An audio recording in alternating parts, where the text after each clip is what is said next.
Pessoas com deficiência intelectual têm os mesmos direitos que qualquer cidadão, inclusive de decidir sobre a própria vida.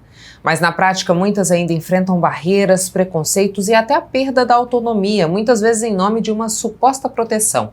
Até onde vai o cuidado e onde começa a limitação de direitos? No Papo com Ela de hoje, a gente fala sobre a importância da proteção jurídica e o que a lei garante de fato para assegurar dignidade, respeito e inclusão. E quem conversa sobre isso com a gente é o advogado Cleiton Pereira Alves. Cleiton, muitíssimo obrigada por aceitar o nosso convite, para que a gente pudesse falar um pouquinho mais do que a gente tem de previsão legal quando a gente pensa em pessoas com deficiência intelectual. Elas têm capacidade de gerenciar as próprias vidas ou elas precisam ficar num regime de tutela em que uma terceira pessoa é que decide tudo por elas? Então, primeiramente, saudação a todos que estão nos acompanhando.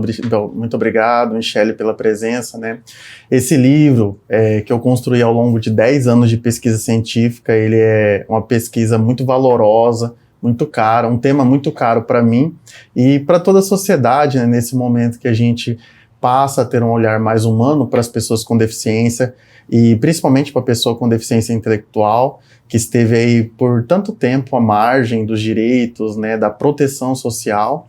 E o livro, ele busca trazer as normativas que envolvem a pessoa com deficiência intelectual, tanto as normativas internacionais quanto as normativas brasileiras, né, e trazer isso de uma forma acessível, para que as pessoas conheçam seus direitos, principalmente as pessoas com deficiência e as famílias em geral, né, que elas possam ter acesso à obra, conhecer os seus direitos e principalmente saber como acessar esses direitos, que eu acho que é a nossa principal dificuldade hoje em dia. Quando a gente pensa nesses direitos, né, você já disse pra gente que tem um compilado, esse aqui é o livro, pessoal, que o Cleiton escreveu, Capacidade Jurídica e Proteção à Pessoa com Deficiência Intelectual no Direito Brasileiro. E o que houve uma mudança no decorrer dos anos, né? Como era, como está hoje? Sim, o direito da pessoa com deficiência, nós podemos dividi-lo em várias fases, desde um momento de invisibilidade, onde não existiam normativas que tratavam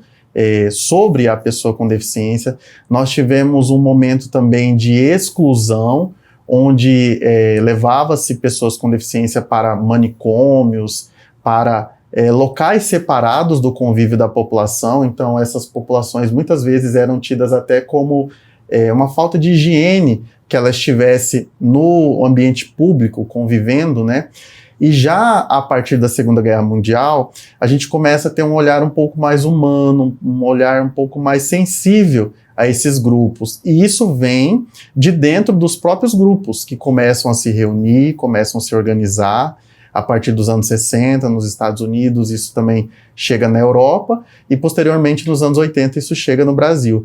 Então a gente começa a ter normativas que trate do direito da pessoa à educação, ao trabalho, direito da pessoa com deficiência a se casar, a ter filhos, a ter patrimônio, né? Que nada disso era previsto. Quando a gente fala sobre todos esse rol desses direitos, parece até óbvio, né? Mas isso era negado a essas pessoas. Até hoje, muitas pessoas com deficiência intelectual sequer têm acesso, né, a essa base do direito que está assegurado a todo cidadão. E nós tivemos grandes avanços na legislação, principalmente a partir da aprovação da Convenção Internacional da ONU sobre os Direitos da Pessoa com Deficiência, que chega no direito brasileiro em 2009, né, com status de norma constitucional, e depois nós tivemos a aprovação da Lei Brasileira de Inclusão, em 2015, que ela estende esse direito a muitos grupos, né? Nós tivemos também a lei da pessoa com autismo, né, em 2012. Então, esses direitos, esse olhar especial, cotas no ambiente de trabalho, cotas na universidade, benefício de prestação continuada, então um rol de proteções, eles chegam e passam a fazer parte da realidade dessas famílias, porém ainda com muitos desafios. Quando você fala pra gente, Cleiton, que embora exista a previsão legal, ainda presenciamos pessoas que não conseguem acessar esses direitos, qual é o caminho que essas famílias ou essas pessoas que estão nos assistindo e se reconhecem nessa situação devem adotar? Olha, eu digo que informação é a maior arma que nos ajuda a vencer as barreiras persistentes, né? E muitas barreiras eu poderia citar, mas uma que eu enfatizaria é o preconceito. O preconceito, que nada mais é também que fruto da ignorância, do desconhecimento das pessoas a respeito da natureza da deficiência, faz a sociedade como um todo e o próprio poder público limitar algumas formas de acesso, né? Então, por exemplo, nós temos hoje cotas que garantem à pessoa com deficiência que ela tem acesso a 2%, 3% das vagas de trabalho nas empresas. Porém, muitas empresas, elas burlam esse processo. Elas contratam uma pessoa que é com deficiência, mas não é visível, para não atrapalhar a imagem da empresa. Ou coloca essa pessoa em um local que ela não tem a capacitação para estar. Então, ela precisa de uma capacitação, ela precisa de inclusão de fato, não apenas você colocar a pessoa em um ambiente, mas você preparar essa pessoa para estar lá. E quando eu trato desse assunto capacidade jurídica, é justamente tratando a respeito disso. A pessoa com deficiência, ela pode estar nesses ambientes? Pode. Mas a gente precisa dar também os meios necessários para que ela consiga permanecer. Isso nós falamos de prótese, nós falamos de órtese, nós falamos de conhecimento, de estudos, nós falamos de empoderamento, para que a pessoa com deficiência não tenha vergonha de ser pessoa com deficiência, para que ela fale, eu sou pessoa com deficiência e eu tenho o meu valor enquanto pessoa humana. Então, são caminhos, né? Além disso, nós precisamos estreitar os canais de informação entre poder público, instituições e a sociedade. Quando a gente fala da Defensoria Pública, que tem um trabalho muito importante, o Ministério Público, a própria Ordem dos Advogados do Brasil, através das suas comissões, nós temos uma comissão de defesa dos direitos da pessoa com deficiência e com dezenas de advogados especialistas na área, e principalmente as instituições como a PAI, AMA, Pestalozzi, enfim, são instituições muito importantes que estão mais próximas dessas famílias. Essas instituições precisam ter um olhar atento, né, do poder público, que destine recursos, que ouçam quais são suas necessidades para que elas possam agir ali mais próximo das famílias. Quando a gente pensa na obra que você construiu, Cleiton, e disponibiliza para a população até como forma de conhecimento mesmo, para que elas saibam aquilo que está disponível para elas, é resultado de academia, de pesquisa científica? Isso aqui é mestrado, é doutorado? Conta um pouco para a gente da origem dessa obra. Certo, isso para mim é como se fosse um bebê, né? E gerado assim com muita dedicação. Eu comecei essa pesquisa em 2015, logo quando estávamos nas discussões, né, da Lei Brasileira de Inclusão, quando ela chega, quando ela altera muitas normativas brasileiras, a despeito da Constituição Federal, a despeito do Código Civil, que tem um rol de pessoas absolutamente incapazes alterado no seu artigo 4º, né, através dessa norma. Então, ela impacta de várias formas o direito brasileiro. Contudo, ela também tem suas lacunas, né, que os profissionais do direito debatem, como, por exemplo, a curatela, a tutela, os novos institutos que chegam no direito brasileiro, né? Então, essa pesquisa eu desenvolvi na graduação, na pós-graduação, no mestrado, pretendo levar ela agora para o doutorado, né?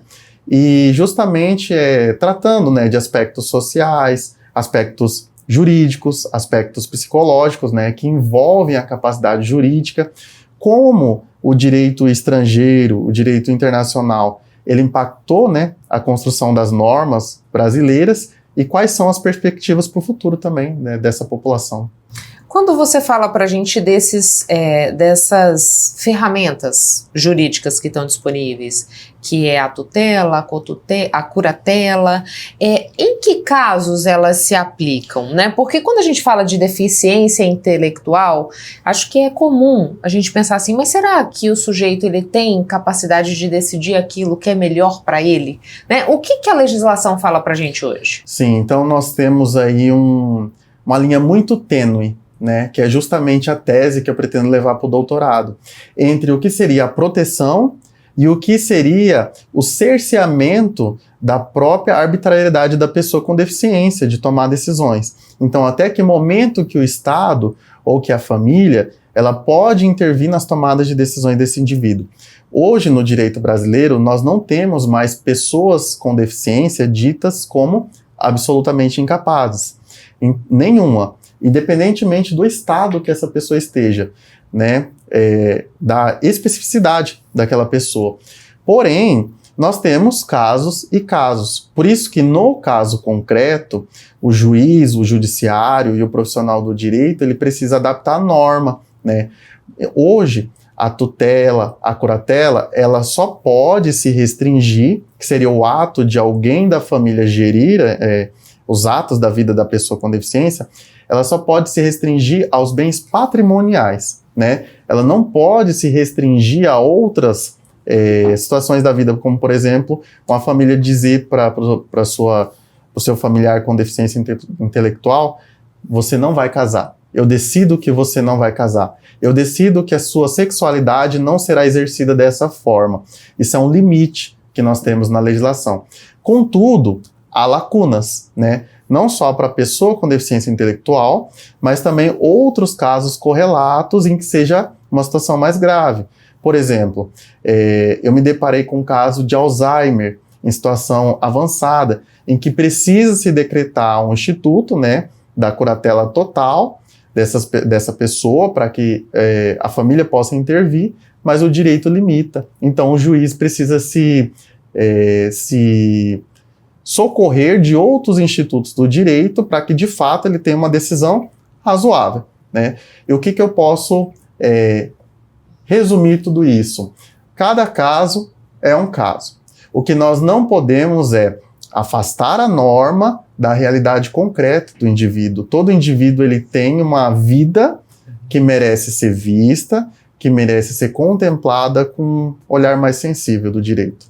Quando a gente vai caminhando nesse processo de evolução da legislação, Cleiton, você fala pra gente, né? Muita coisa mudou lá atrás, essas pessoas sequer eram enxergadas, eram invisíveis, segregadas, confinadas em manicômios, como você bem colocou pra gente. Isso vai mudando com o decorrer do tempo. O que a gente tem de ganho como sociedade quando há a integração desses indivíduos, quando eles são vistos como pessoas que têm direitos, que devem ser respeitados, né? Quanto a gente ganha como sociedade? Daí nós falamos de diversidade e o ganho que se tem quando a gente tem um olhar mais diverso, né?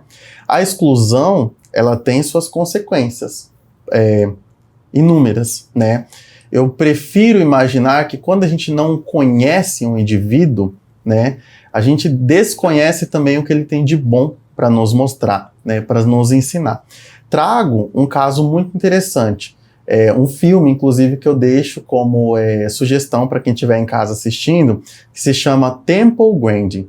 Temple era uma autista nos Estados Unidos, lá na década de 60, filha de uma professora de Harvard, e ela encontrou inúmeras dificuldades, né? Naquela época sequer existia um diagnóstico do que era autismo. Então eles falavam, é uma criança tonta, é uma criança alienada, né?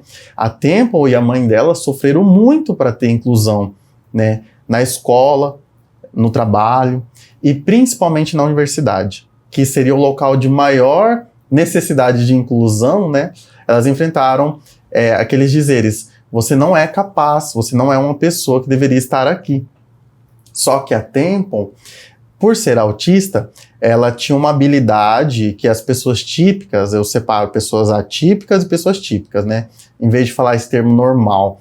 As pessoas típicas muitas vezes não têm essa habilidade de hiperfoco, de focar em uma imagem e de enxergar o mundo por imagens. A gente enxerga mais como se fosse um vídeo, né? Uhum. E uma pessoa autista, muitas vezes, ela consegue ter esse hiperfoco de enxergar uma imagem, né? Focar nessa imagem.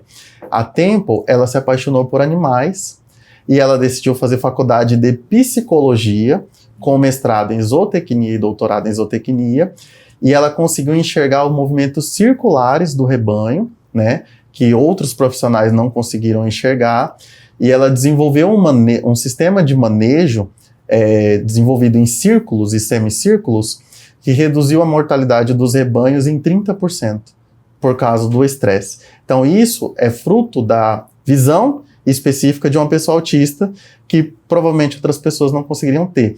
E esse sistema da Temple, desenvolvida pela Temple na tese de doutorado dela, é usado no mundo inteiro, né? Inclusive no Brasil, se você for em qualquer fazenda, você vai ver o sistema em círculos, mas a gente não sabe nem de onde veio, que foi um autista que desenvolveu, né? Então, é esse convite desse olhar mais humano, sabendo que todo mundo tem o seu valor e dentro das suas especificidades ele pode contribuir. Às vezes não no alto nível, às vezes não como um gênio, como a Temple, mas assim, nos ensinando a ter mais respeito, mais paciência com o outro, mais afeto, mais amor entre as pessoas, né? Eu acho que esse olhar faz a diferença no dia a dia. Você disse pra gente que também há um exercício de pensar o que vem pra frente, né? Sim. Você também pontuou que hoje se discute muito as lacunas que ainda existem na legislação. O que você pode dizer pra gente do que se enxerga pro futuro aqui no Brasil quando a gente pensa nesse recorte? Certo, tem muitas experiências interessantes. Eu sonho com um dia, por exemplo, e não tá muito longe, que as pessoas tetraplégicas vão caminhar em pé. Né? Parece ser uma coisa tão futurística, né? Mas nós já temos essas próteses, nós já temos essa tecnologia. Ah, mas só tem Harvard? Não, a gente tem pesquisadores brasileiros que desenvolvem essa tecnologia. Só que ela não é acessível, ela não é aplicada no momento certo, que é o momento ali, logo que a pessoa já teve a lesão, né? Nós temos, por exemplo, outras questões mais palpáveis. Por exemplo, na Irlanda, eles fazem um programa muito legal, que é o dia do trabalho duplo, o trabalho amigo, né? Que uma pessoa típica faz um par para ser como se fosse o mentor da pessoa atípica, para ajudar ela ali no trabalho, né? Seria um professor, um supervisor, né? Mas elas trabalham em dupla, para que você não deixe a pessoa com deficiência assim, sozinha, isolada, abandonada, até que ela saia do mercado de trabalho. E nós tivemos recentemente um ato muito interessante no Brasil, que foi a aprovação do auxílio inclusão. Isso é da agora, da pandemia, né? E ele estimula para que as pessoas com deficiência não dependam só do benefício de prestação continuada, que elas saiam do benefício e vão para o mercado de trabalho, para trabalhar, para entrar nas mais diversas áreas, né, como médico, como advogado. Mas ela vai ter a segurança de que, se não der certo, ela pode retornar para o BPC e durante esse período ela segue ganhando metade do valor do BPC, né? Então ela não está totalmente desamparada. Ela não vai deixar de ir para o trabalho com medo, né, de perder o trabalho e ficar sem renda alguma. Então há muitas situações que nós podemos pensar, mas eu ainda bato na mesma tecla. Enquanto a gente não tiver informação para que a pessoa com deficiência diga o que é importante para ela, a gente vai ter muito desafio na aplicação das normas, né? Então a gente precisa de mais informação para as famílias. Acho que me corrija se eu estiver errada, mas tem uma frase que diz, né, nada nosso sem a gente. E é preciso ouvir as pessoas para que, de fato, a legislação e as ações, elas correspondam às expectativas e às necessidades, né? E essa frase, ela vem de um movimento internacional, né? Nothing about us with us. Nada sobre nós sem nós, alguma coisa nesse sentido. Esse movimento ele vem de fora do Brasil e ele atinge os brasileiros, então realmente é importante. Eu não sou pessoa com deficiência, eu sou um militante da causa, né, que tem um olhar sensível, que tem familiares com deficiência, né, estou com eles. Mas é muito mais importante de que uma pessoa com deficiência diga, eu quero estar na escola, eu quero estar em uma empresa trabalhando, eu quero ser médico, eu quero ser juiz, né? Nós tivemos recentemente um caso paradigma no Brasil, de um advogado anão com nanismo que foi barrado no TAF, né? Um TAF impossível de uma pessoa das condições dele passar. Disseram, não, você não pode ser delegado. Tá, mas quem disse, né, que o delegado tem que ser quadrado nessas normas que só pode ser isso, né? Então, agora nós vamos ter provavelmente, espero, eu tenho muita fé, o primeiro delegado com nanismo do país, né? E por que não uma delegacia para pessoa com deficiência? Que é algo que a gente busca tantas décadas, que um delegado seja um delegado com deficiência, para ter um olhar muito mais humano, muito mais específico, né? Então, o direito, ele aponta para muitos avanços, né? E a gente vai chegar lá, mas a gente precisa andar de mãos dadas todos nesse processo. Cleiton, muitíssimo obrigada, parabéns pelo trabalho, deixo o espaço à disposição caso você queira trazer mais algum esclarecimento. Também, muito obrigado, peço que acessem o livro, ele está disponível no site da Editora Guará, também no meu Instagram, Cleiton Pereira Alves, temos o e-book gratuito, né, principalmente visando a acessibilidade da pessoa com deficiência intelectual, e agradeço, Michele, o convite. A gente faz um breve intervalo comercial e volta já, não saia daí.